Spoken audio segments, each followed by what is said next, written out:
امر بیل از قلم عمیر احمد باب 1 عمر آ رہا ہے پرسوں۔ لنچ پر نانو نے اچانک اس سے کہا۔ وہ کھانا کھانا بھول گئی۔ پرسوں آ رہا ہے؟ آپ کو کس نے بتایا؟ اس نے بے چینی سے نانو سے پوچھا۔ تم اس وقت سو رہی تھی، وہ بھی تم سے بات کرنا چاہ رہا تھا، مگر میں نے جب یہ بتایا کہ تم سو رہی ہو پھر اس نے جگانے سے منع کر دیا۔ نانو نے تفصیل بتائی تھی۔ علیزے کے چہرے پر مسکراہٹ ابھری۔ چھٹیاں گزارنے آ رہا ہے؟ اس نے پوچھا۔ ہاں، یہی سمجھ لو۔ فورن سروس چھوڑ رہا ہے، کہہ رہا تھا چند ہفتے تک پولیس سروس جوائن کر لے گا۔ علیزے کو حیرت کا جھٹکا لگا۔ عمر اور پولیس سروس؟ مجھے یقین نہیں آ رہا نانو۔ اتنی اچھی پوسٹ چھوڑ کر آخر وہ کرے گا کیا یہاں؟ انکل نے اس سے کچھ نہیں کہا؟ اسے ابھی بھی یقین نہیں آ رہا تھا۔ جہانگیر سے اس کا کوئی جھگڑا ہو گیا ہے، اس نے مجھے تفصیل نہیں بتائی، لیکن they are not on talking terms nowadays۔ اس میں کون سی نئی بات ہے؟ یہ تو پچھلے کئی سال سے ہو رہا ہے۔ علیزے کو واقعی کوئی حیرانی نہیں ہوئی۔ ہاں، مگر ابھی پھر کوئی جھگڑا ہوا ہے دونوں میں، اب آئے گا تو پتہ چلے گا کہ کیا ہوا ہے۔ نانا بھی زیادہ فکر مند نہیں لگ رہی تھی۔ یہی رہے گا کیا؟ اس نے نانا سے پوچھا۔ ہاں، کہہ رہا تھا کہ پوسٹنگ ملنے تک یہی رہے گا۔ مجھ سے پوچھ رہا تھا کہ تمہارے یا اپنے لیے کسی چیز کی ضرورت ہو تو اسے بتا دیں، وہ لے آئے گا۔ اپنے لیے تو میں نے کچھ نہیں کہا، لیکن تمہارے لیے کچھ پرفیومز لانے کے لیے کہا ہے۔ میری بات پر وہ ہنسنے لگا۔ علیزہ کے ذہن میں بے اختیار ایک یاد لہرائی۔ کہہ رہا تھا یہ تو کوئی منگوانے والی چیز نہیں ہے۔ جانتا ہوں علیزہ کے سامنے جاؤں گا تو پرفیومز کے بغیر کیسے جاؤں گا۔ پھر میں نے اس سے کہا کہ کچھ اچھی کتابیں لے آئے تمہارے لیے، خاص طور پر پینٹنگ کے بارے میں کوئی نئی کتاب، نانو سے بتاتی گئی۔ آپ نے اسے ایسے ہی تکلیف دی نانو؟ ارے نہیں، وہ خود اصرار کر رہا تھا۔ خیر تم ذرا اس کے لیے کمرہ سیٹ کروا دینا اور انیکسی بھی ذرا صاف کروا دینا۔ اس کا سارا سامان بھی آ رہا ہے۔ ابھی فی الحال تو یہی رکھوائے گا، پھر جب پوسٹنگ ملے گی تو لے جائے گا۔ نانو نے اسے ہدایت دیتے ہوئے کہا تھا۔ پھر وہ لنچ کرنے کے بعد اٹھ کر چلی گئی تھی۔ وہ بہت دیر تک وہیں بیٹھے بہت کچھ سوچتی رہی تھی۔ ذہن میں بہت کچھ تازہ ہوتا جا رہا تھا۔ تو عمر جہانگیر، آخر کار تم واپس آ ہی رہے ہو، اس نے مسکراتے ہوئے سوچا۔ پھر کچھ ذہن میں آنے پر وہ اٹھ کر اس کے کمرے کی طرف آ گئی جہاں وہ ہمیشہ ٹھہرتا تھا۔ دروازہ کھولتے ہوئے اسے بہت خوشگوار احساس ہوا تھا۔ وہ اکثر اس کمرے میں آ کر کچھ وقت گزارا کرتی تھی اور ہمیشہ یہی آ کر اسے یوں لگتا جیسے وہ یہیں کہیں موجود تھا۔ اس کی رینگنگ چیئر اسے ساخت حالت میں بھی اسی طرح جھولتی ہوئی نظر آتی تھی جس طرح وہ اسے جھلایا کرتا تھا۔ ہر چیز پر جیسے اس کا لمس تھا، ہر طرف اس کی چیزیں آواز گونجتی تھی۔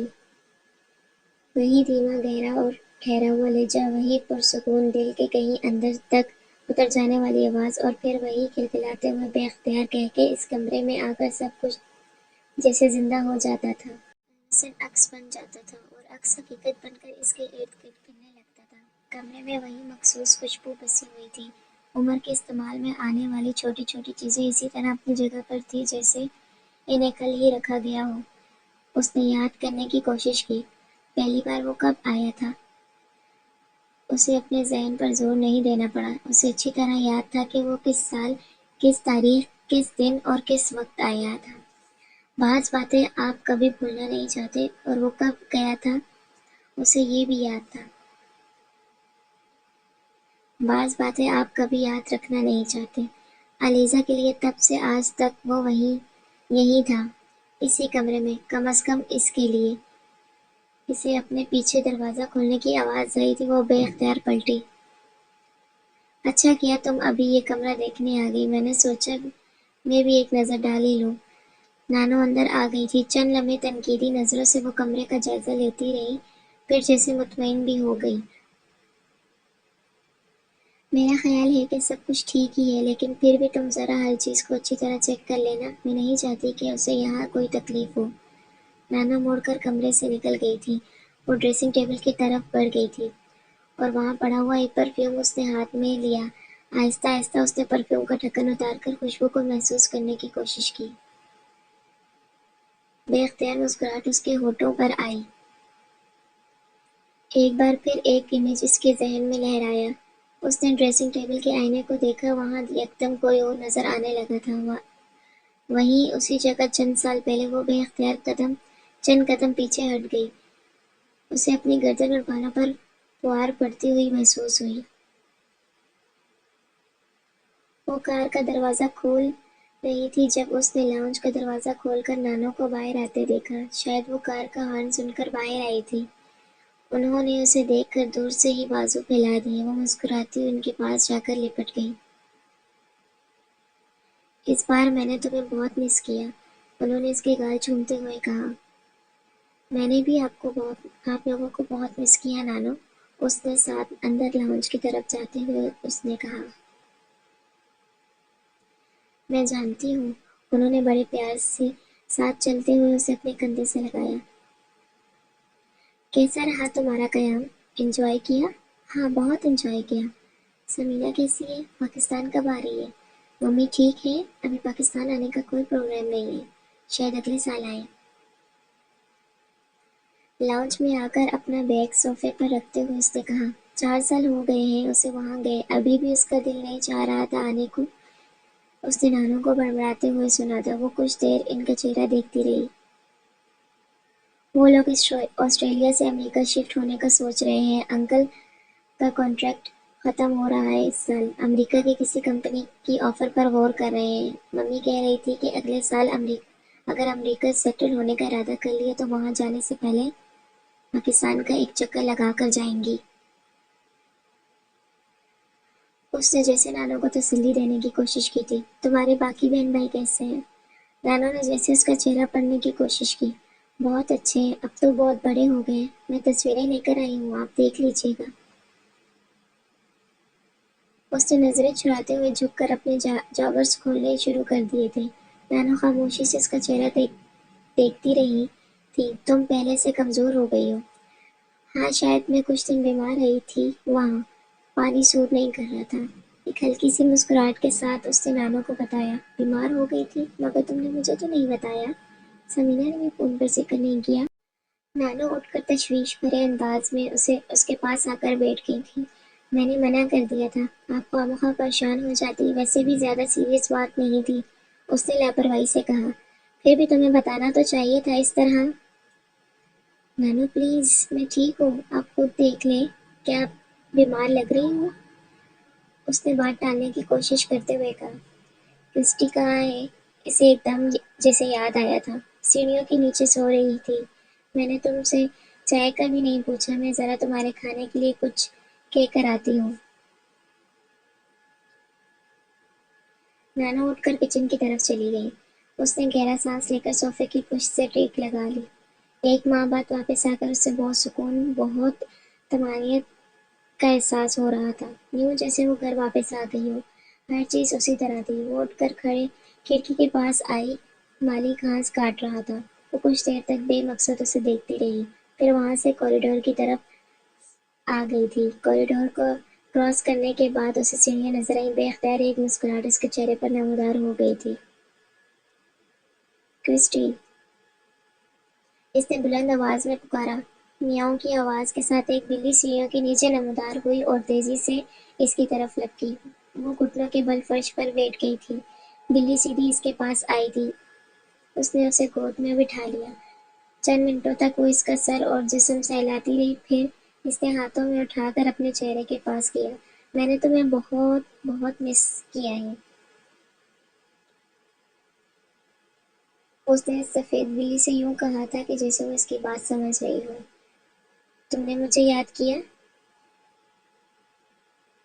بلی نے میاؤں کی آواز کے ساتھ جیسے اس کی بات کا جواب دینے کی کوشش کی تھی۔ ہاں، میں جانتی ہوں، تم نے بھی مجھے بہت مس کیا ہوگا۔ وہ بلی کو اٹھا کر دوبارہ لاؤنج میں آ گئی۔ صوفے پر بیٹھنے کے بعد اس نے بلی کو بھی اپنی گود میں بٹھا لیا اور بہت نرمی اور محبت سے اس کا جسم سہلانے لگی۔ تو پہنچ گئی یہ تمہارے پاس۔ نانو اس وقت کچن سے آئی تھی۔ وہ ان کی بات پر مسکرائی۔ نہیں، اس کو تو پتہ بھی نہیں چلا، میں خود ہی لے کر آئی ہوں۔ نانا کہاں ہے نانو؟ اسے بات کرتے کرتے اچانک یاد آیا تھا، وہ گھر پر ہی تھے، تمہارا انتظار کر رہے تھے، پھر اچانک جم خانے سے فون آ گیا، کوئی کام تھا وہاں، مجھ سے کہہ کر گئے تھے کہ 3-4 گھنٹوں تک آ جائیں گے۔ اب دیکھو کہ ان کے 3-4 گھنٹے 3-4 ہی رہتے ہیں یا۔ نانو نے اس کے پاس صوفے پر بیٹھتے ہوئے کہا تھا۔ السلام علیکم علیزہ بی بی، کیسی ہیں آپ؟ اسی وقت خانسامہ چائے کے ٹرے لے کر آیا، اس نے آتے ہی علیزہ کو مخاطب کیا تھا۔ میں بالکل ٹھیک ہوں مرید بابا، آپ کیسے ہیں؟ اس نے جواباً ان کا حال پوچھا تھا۔ اللہ کا شکر ہے بی بی، اس بار تو آپ نے بہت دیر لگا دی واپس آتے آتے۔ مرید بابا نے چائے کی ٹرے اس کے سامنے ٹیبل پر رکھتے ہوئے کہا۔ ہاں، کچھ زیادہ ہی دن لگ گئے تھے، مگر واپس تو آ گئی نا مرید بابا۔ وہ ایک بار پھر مسکرائی تھی۔ خانسامہ چائے رکھ کر واپس کچن کی طرف چلا گیا۔ نانو نے اس کے لیے چائے بنانی شروع کی۔ ارے ہاں، میں نے تو تمہیں بتایا ہی نہیں، عمر آیا ہوا ہے۔ چائے کا کپ اسے تھماتے ہوئے نانو نے اچانک پرجوش آواز میں بتایا تھا۔ عمر؟ وہ کب آیا؟ وہ نانو کی بات پر حیران ہوئی۔ پچھلے ہفتے کا آیا ہوا ہے۔ اکیلا آیا ہے؟ ہاں، اکیلا ہی آیا ہے، سی ایس ایس کے پیپرز دینے آیا ہے، ابھی یہی رہے گا 1-2 ماہ۔ C S S? مگر وہ تو جاب کر رہا تھا لندن میں، پھر یہ؟ وہ الجھ کر رہ گئی تھی۔ جاب چھوڑ دی ہے اس نے، کہہ رہا تھا وہ اپنے آپ کو سیٹ نہیں کر پا رہا تھا وہاں، بہت تکلیف دہ روٹین ہو گئی تھی۔ میرا خیال ہے جہانگیر نے اس طرف آنے پر مجبور کیا۔ تمہیں پتہ ہے وہ شروع سے ہی دباؤ ڈال رہا ہے۔ پچھلی دفعہ وہ جب یہاں آیا تھا تو عمر کے بارے میں کافی فکر مند تھا۔ وہ کسی بھی کام میں مستقل مزاج نہیں ہے، ہر سال 6 ماہ بعد اس کی دلچسپیاں بدل جاتی ہیں، اور ظاہر ہے آگے نکلنے کے لیے ٹک کر کام کرنا بہت ضروری ہے۔ تب بھی وہ عمر کو مجبور کر رہا تھا کہ وہ فوراً سروس میں آ جائے۔ ابھی اچھی پوسٹ پر ہے جہانگیر، وہ چاہتا ہے کہ بیٹا بھی فوراً سروس میں آ جائے تو اسے بھی اسٹیبلش کر دے گا۔ نانا نے چائے پیتے ہوئے اسے تفصیل سے بتایا تھا۔ وہ چائے پیتے ہوئے ایک ہاتھ سے کرسٹی کے سر کو سہلاتے ہوئے ان کی بات سن رہی تھی۔ اس وقت کہاں ہے؟ ان کی بات ختم کرنے پر اس نے پوچھا تھا۔ سو رہا ہے ابھی، سونے کی روٹین تبدیل کرنے کی کوشش کر رہا ہے۔ انگلینڈ اور یہاں کے وقت میں بہت فرق ہے، اور اسے یہاں آ کر سونے کے اوقات میں کافی تبدیلی کرنی پڑ رہی ہے۔ اوپر سے آج کل گرمی بھی بہت ہے۔ کل باہر گیا تھا مارکیٹ کچھ چیزیں لانے کے لیے، اور واپس آیا تو حالت خراب ہو رہی تھی۔ میں پہلے تو ڈر گئی کہیں سن اسٹروک ہی نہ ہو گیا ہو، مگر ڈاکٹر نے کہا کہ سب کچھ ٹھیک ہے، بس ابھی ذرا باہر نکلنے میں احتیاط کرے، شام کو کہیں جا کر اسے کچھ ہو شاید۔ لیکن بہت زندہ دل ہے، مجھ سے کہہ رہا تھا میں پورا انگریز ہوتا تو یقیناً فوت ہو جاتا، تھوڑا بچ گیا ہوں تو یہاں کا ہونے کی وجہ سے۔ لگتا ہے گرمی نے پہچان لیا مجھے، لگتا ہے کہ دوبارہ کوئی گڑبڑ نہیں ہوگی۔ میں نے اس سے کہا کہ اتنا خوش ہونے کی ضرورت نہیں ہے، بہتر ہے کہ وہ ڈاکٹر کے مشورے کے مطابق ابھی باہر جانے سے پرہیز ہی کرے۔ ضروری نہیں کہ اگر ایک بار سن اسٹروک سے بچ گیا تو دوسری بار بھی بچ جائے گا۔ علیزہ قدرے عدم دلچسپی سے ان کی باتیں سنتی رہی۔ وہ مسلسل عمر کے بارے میں ہی بات کر رہی تھی۔ پتہ ہے تمہاری تصویریں دیکھ کر کیا کہہ رہا تھا؟ کہہ رہا تھا علیزہ پھپھو کی کاربن کاپی ہے۔ میں نے کہا کہ تمہیں کیسے پتا؟ تم کون سے سمینا کو اتنا دیکھتے رہے ہو، یا علیزہ کو اچھی طرح سے دیکھ چکے ہو؟ اس کے لیے کسی کو ایک بار دیکھنا ہی کافی ہے۔ اصل میں 2 سال پہلے وہ بھی آسٹریلیا گیا ہوا تھا، کچھ دوستوں کے ساتھ سیر وغیرہ کے لیے، وہاں سمینا کے پاس بھی گیا تھا۔ بہت تعریف کر رہا تھا اس کی، مجھ سے پوچھ رہا تھا کہ کیا تم بھی اپنی ماں کی طرح باتونی ہو؟ میں نے کہا جب ملو گے تو خود ہی دیکھ لینا کہ باتونی ہے یا نہیں، ابھی کچھ ہی دیر میں اٹھنے والا ہے ہوگا، مل لینا اس سے، اسے بھی پتہ ہے کہ تم آج آ رہی ہو۔ اسے ابھی بھی نانو کی باتوں میں کوئی دلچسپی پیدا نہیں ہوئی تھی۔ کوئی بھی جواب دیے بغیر وہ خاموشی سے چائے پیتی رہی۔ ممی نے آپ کے لیے کچھ گفٹس بھجوائے ہیں، ابھی نکال دوں یا پھر کل؟ اس نے ان کی باتوں کے جواب میں کہا۔ ابھی سامان مت کھولو، تم تھکی ہوئی ہوگی، آرام کرو، کل میں خود تمہارے ساتھ سامان کھلواؤں گی، پھر دیکھ لوں گی۔ نانو نے اس سے کہا تھا۔ چائے پینے کے بعد نانو نے آرام کرنے کے لیے کہا تھا۔ وہ اٹھ کر اپنے کمرے میں آ گئی اور کپڑے تبدیل کیے بغیر ہی بستر پر لیٹ کر سو گئی۔ عمر جہانگیر اس کے لیے کوئی نیا نام نہیں تھا۔ وہ 2-3 سال کے بعد اکثر چھٹیوں میں اپنے باپ اور فیملی کے ساتھ پاکستان آیا کرتا تھا اور وہ وہیں ٹھہرا کرتا تھا، اور ایسے پچھلے بہت سے سالوں سے ہو رہا تھا، مگر اس بار وہ تقریباً 6 سال کے بعد آیا تھا اور پہلی بار اس طرح اکیلا آیا تھا۔ علیزہ اور اس کے درمیان رسمی سی ہیلو ہائی تھی۔ اسے ہمیشہ ہی وہ بہت ریزو رو لگا تھا۔ بچپن میں بھی وہ اس طرح کا بچہ نہیں تھا جو آسانی سے دوسرے بچوں کے ساتھ گھل مل جائے۔ خود علیزہ بھی اسی طرح تھی، اس لیے دونوں کے درمیان کبھی بے تکلفی نہیں ہوئی تھی۔ پھر کئی بار ایسا بھی ہوتا کہ وہ اپنے والد کے ساتھ چھٹیاں گزارنے پاکستان آتا اور خود علیزہ اپنی ممی کے پاس آسٹریلیا چھٹیاں گزارنے چلی جاتی۔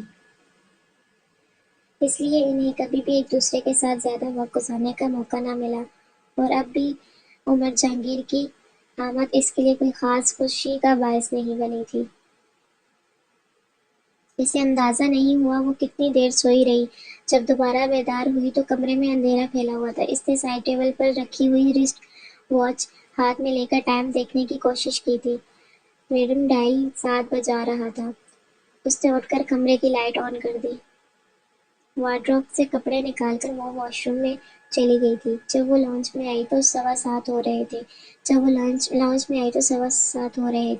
تو محترمہ یہاں ہیں۔ So the lady is here. نانا نے اسے دیکھتے ہی کہا تھا۔ وہ مسکراتے ہوئے جا کر ان سے لپٹ گئی۔ میں نے 2-3 بار تمہارے کمرے میں جانے کی کوشش کی لیکن تمہاری نانا نے منع کر دیا کہ تم ڈسٹرب ہوگی۔ نانا نے اس سے کہا تھا۔ وہ مسکراتے ہوئے ان کے پاس صوفے پر بیٹھ گئی تھی اور اسی وقت اس کی نظر دور کونے میں رکھے ہوئے صوفے پر بیٹھے شخص پر پڑی تھی۔ وہ مسکراتے ہوئے بڑی دلچسپی سے اسے دیکھ رہا تھا۔ اس کے متوجہ ہونے پر اس کی مسکراہٹ گہری ہو گئی تھی۔ ایک لمبے عرصے کے بعد دیکھنے کے باوجود علیزہ کو اسے پہچاننے میں دیر نہیں لگی تھی۔ 5 سال پہلے اس نے جب عمر کو دیکھا تھا تو وہ خاصا دبلا پتلا تھا، مگر اس وقت وہ ایک لمبے چوڑے وجیہ سراپے کا مالک تھا۔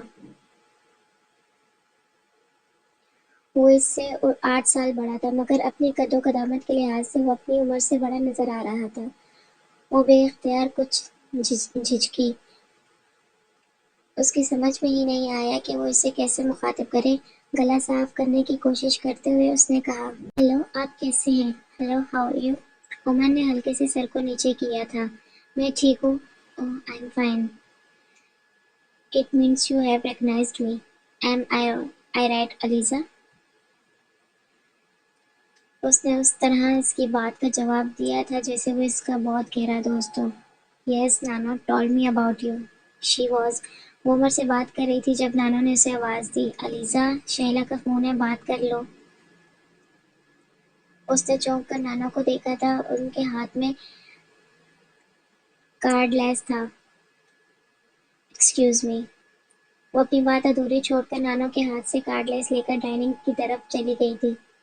شہلا اس کی دوست تھی اور وہ جانتی تھی کہ اب آدھے گھنٹے سے پہلے وہ فارغ نہیں ہو پائے گی۔ شہلا کو لمبی کالز کرنے کی عادت تھی اور آج تو ویسے بھی 1 ماہ کے بعد اس سے گفتگو ہو رہی تھی۔ وہ کافی دیر تک فون پر اس سے باتیں کرتی رہی اور جب فون بند کر واپس لاؤنج میں آئی تو عمر وہاں نہیں تھا۔ وہ نانو اور نانا کے ساتھ باتیں کرتی رہی اور انہی سے اسے پتہ چلا کہ وہ کسی دوست کے ساتھ باہر گیا ہے۔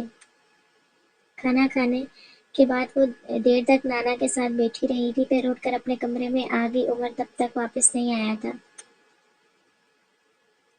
صبح وہ دیر سے اٹھی تھی۔ جب وہ ناشتے کے لیے آئی تو 10:30 بج رہے تھے۔ خانسامہ نے اسے بتایا کہ نانو باہر گئی ہوئی ہے۔ نانا تو پہلے ہی اس وقت کلب میں ہوتے ہیں۔ وہ ناشتہ کر رہی تھی جب عمر بھی وہاں آ گیا۔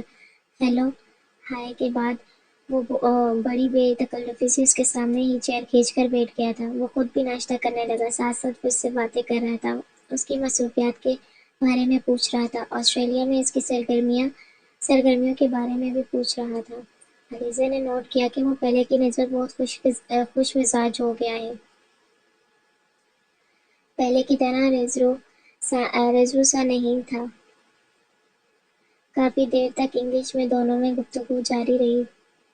پھر خانسامہ اس کے لیے جوس لے کر آ گیا تھا۔ پہلی بار عمر نے بڑی صاف اردو میں اس سے کہا تھا، مجھے ایک پیالے میں دہی لا دیں، مگر پہلے دیکھ لیں کہ کھٹا نہ ہو، اور کل میرے لیے پورچ بنائیں، انڈا فرائی مت کریں، ابال کر دے دیں۔ اس نے خانسامہ کو ہدایت دی تھی اور جوس پینے لگا تھا۔ وہ کچھ ہونک سی ہو کر اسے دیکھنے لگی۔ وہ اس کی رانی بام گیا تھا۔ گلاس ٹیبل پر رکھتے ہوئے کہا، واٹ ہیپنڈ؟ آپ تو اردو بول سکتے ہیں، اس قدر سٹپٹا کر کہا۔ ہاں تو بول سکتا ہوں، اس میں حیرانی والی کیا بات ہے؟ اس نے پہلی بار اس کے جملے کا جواب اردو میں ہی دیا تھا۔ میں سوچ رہی تھی کہ شاید آپ وہ کچھ کسیانی ہو گئی تھی۔ یہ کیوں سوچا تم نے؟ باہر رہنے کا مطلب یہ تو نہیں؟ پہلے جب بھی آپ آیا کرتے تھے تو کبھی بھی اردو بولتے ہوئے نہیں دیکھا تھا آپ کو، اس لیے میں نے سوچا۔ اس نے وضاحت کرنے کی کوشش کی تھی۔ عمر نے مسکراتے ہوئے اس کی بات کاٹ دی۔ پہلے تم سے بھی اتنی لمبی چوڑی باتیں کرنے کا موقع نہیں ملا، ویسے بھی چھوٹا تھا تب میں۔ اس نے عمر کا چہرہ دیکھا تھا، وہ خاصا محفوظ نظر آ رہا تھا۔ پچھلی دفعہ جب میں نے تمہیں دیکھا تھا تو تم بہت چھوٹی تھی، میرا خیال ہے 11-12 سال کی تھی، اور اب تو پہلے سے بہت زیادہ خوبصورت ہو گئی ہو۔ But I must admit you are prettier now. Aliza کے گال سرخ ہو گئے۔ اس نے سر جھکا لیا۔ عمر جہانگیر اسے بہت عجیب لگا تھا۔ اسے یہ بے باکی کی کچھ زیادہ پسند نہیں آئی تھی۔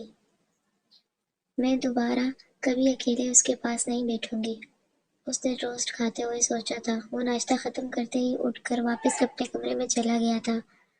وہ کرسٹی کو لے کر لاؤنج میں بیٹھ گئی تھی۔